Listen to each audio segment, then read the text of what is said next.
Bismillahirrahmanirrahim. Assalamualaikum warahmatullahi wabarakatuh. Saudara-saudara,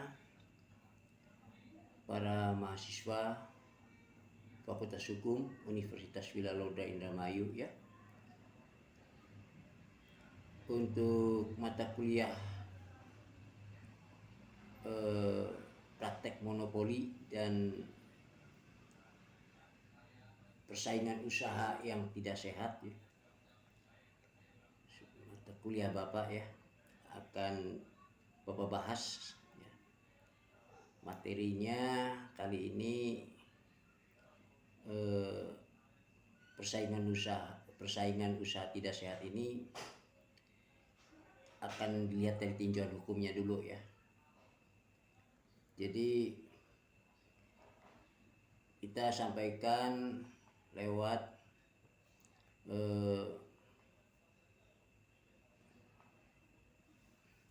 media YouTube ya.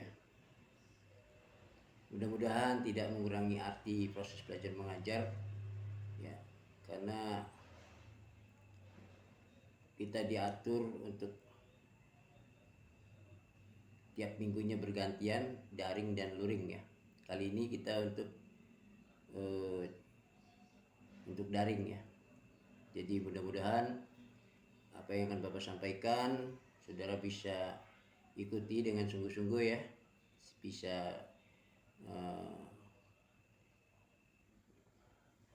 memahaminya ya, sehingga ketika nanti menjadi soal-soal UTS ya ataupun UAS saudara dapat dengan mudah menjawabnya ya, dan tentu mudah-mudahan juga bisa mendapatkan nilai yang baik gitu ya. Amin. Oke. Kita mengenal ya, atau kita sudah mengikuti perkembangan negara-negara di dunia ini ya, dimana kita ini sesungguhnya sudah memasuki apa yang disebut dengan ASEAN Free Trade Market ya. Jadi kita sudah memasuki pasar bebas di kawasan Asia ya, atau yang kita kenal ya, dengan dengan sebutan MEA ya, yaitu masyarakat ekonomi kawasan Asia ya. Nah, oleh karena itu berarti kita ini sudah masuk pada AFTA. AFTA ini adalah ASEAN Free Trade Area, yaitu suatu bentuk perjanjian kerjasama ya, antara negara-negara di kawasan Asia di dalam bidang perekonomian. Nah, berarti ya, ini diperlukan ya.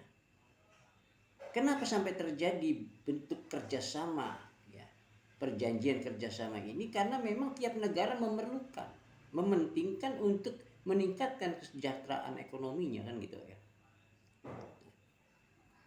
Oleh karena itu, apa yang menjadi tujuan ya dari AFTA ini ya, adalah untuk mempermudah dan meningkatkan ya, perdagangan di antara negara-negara ya, Asia Tenggara ya. Nah, oleh karena itu manfaatnya adalah ya, dari AFTA ini terbukanya ya, kesempatan atau peluang perdagangan yang sangat besar dan luas ya, dengan menghapuskannya biaya cukai dan impor gitu ya. Nah, sehingga memudahkan Indonesia ya untuk menjual produk ke seluruh ASEAN ya. Juga membuka jalan yang lebih besar ya, Untuk apa? Untuk ekspor tentunya. Ya, untuk ekspor ke negara lain di luar ASEAN gitu. Nah,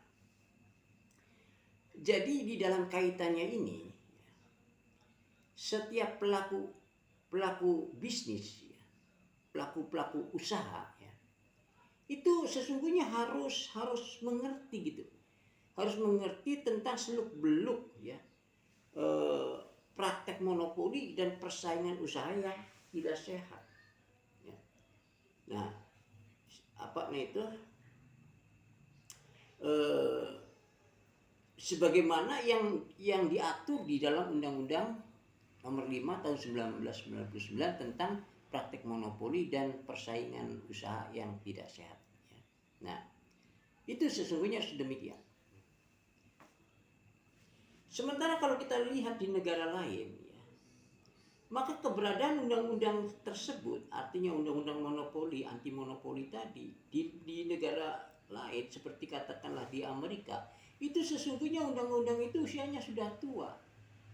Di sana sudah berusia 100 tahun keberadaannya. Ya.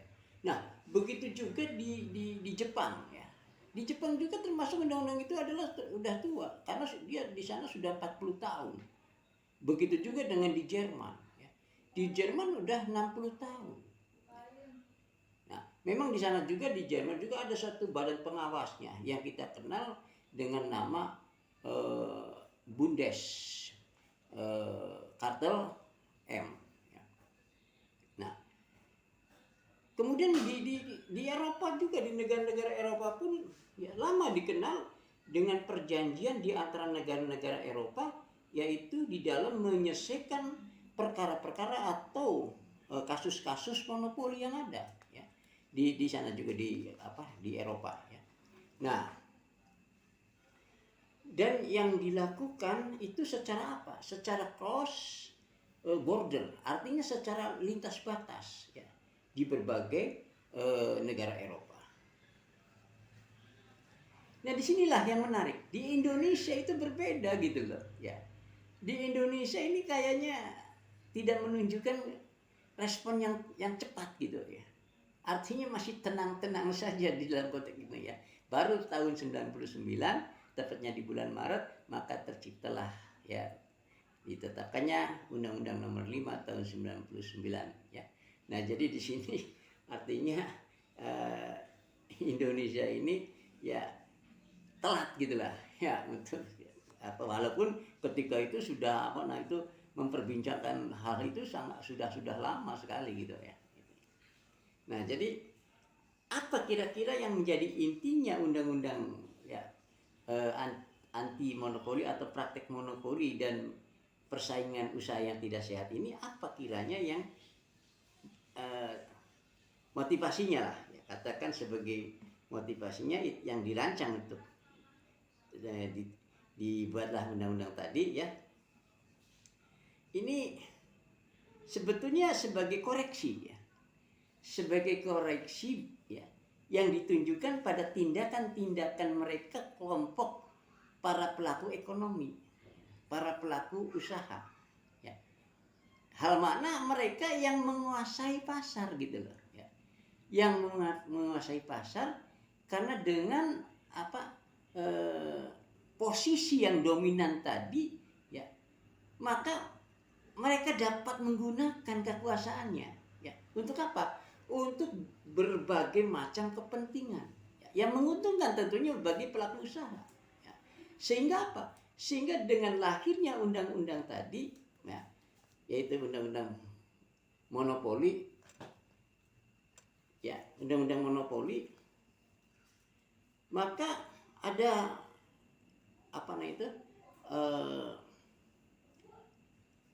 ada suatu setidak-tidaknya ada satu koridor, ya, ada satu koridor hukum, ya, ada satu koridor hukum yang mengatur, ya, ketika terjadi persaingan usaha-usaha yang tidak sehat tadi, ya, nah, antar pelaku usaha, ya. Nah, kita lanjut, ya. Kalau kita amati, ya, lebih jauh, ya, sebenarnya terjadinya suatu peningkatan konsentrasi di dalam struktur pasar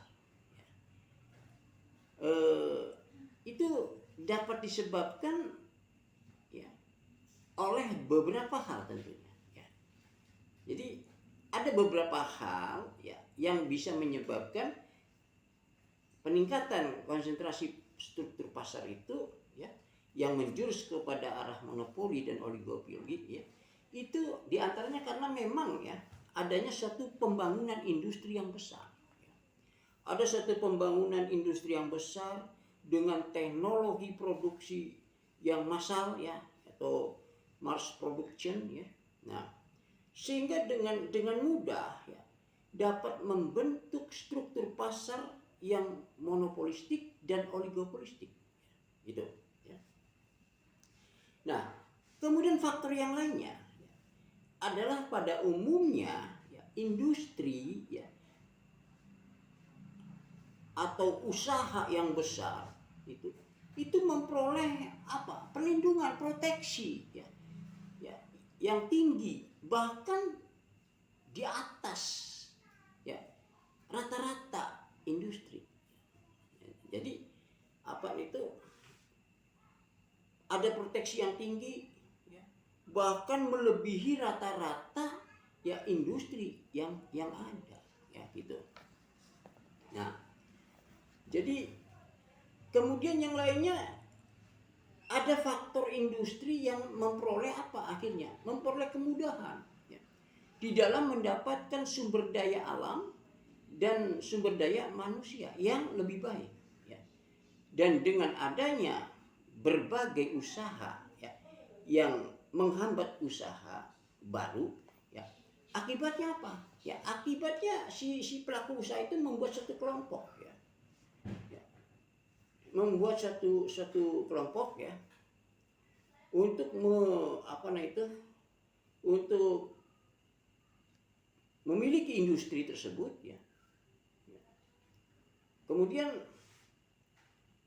kelompok usaha tadi dengan mudah ya memasuki pasar yang baru ya, serta pada tahap selanjutnya akan melakukan diversifikasi ya. Akan melakukan diversifikasi ya, usaha dengan mengambil keuntungan ya, dari kelebihan sumber daya tadi.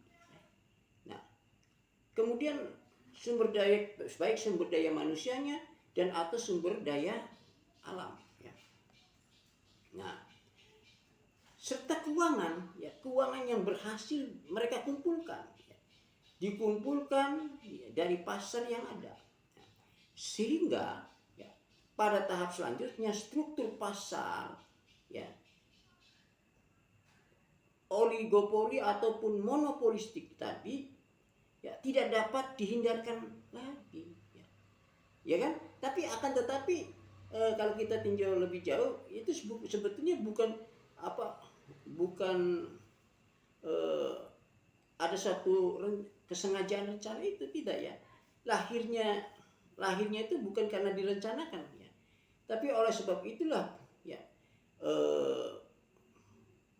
berbagai negara-negara yang berkembang ya ataupun beberapa negara yang memang sedang berkembang ya, maka struktur pasar yang demikian tadi ya perlu ditata kembali ya, diatur kembali ya, dengan baik tentunya. Apa? Agar ya itu yang pada dasarnya akan mengembalikan struktur pasar menjadi pasar yang lebih kompetitif lah.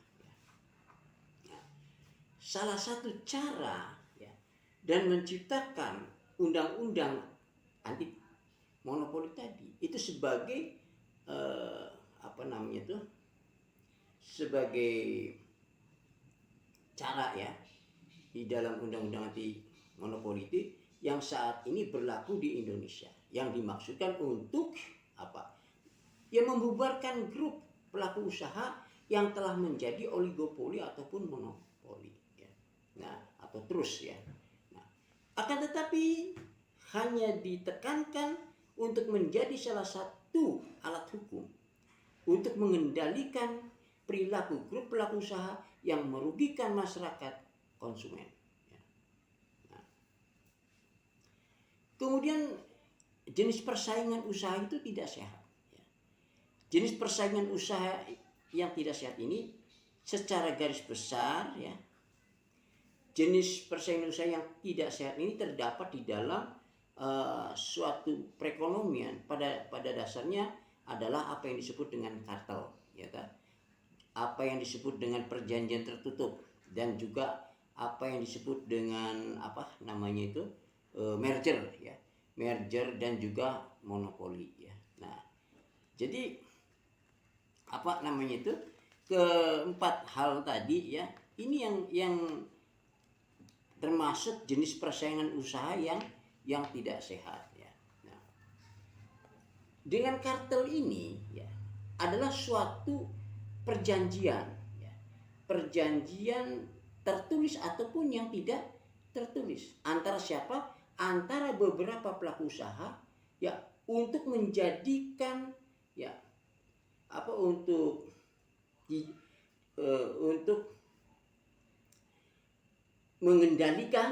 untuk mengendalikan suatu produksi ya, atau pemasaran barang-barang dan jasa ya, sehingga diperoleh harga yang tinggi ya.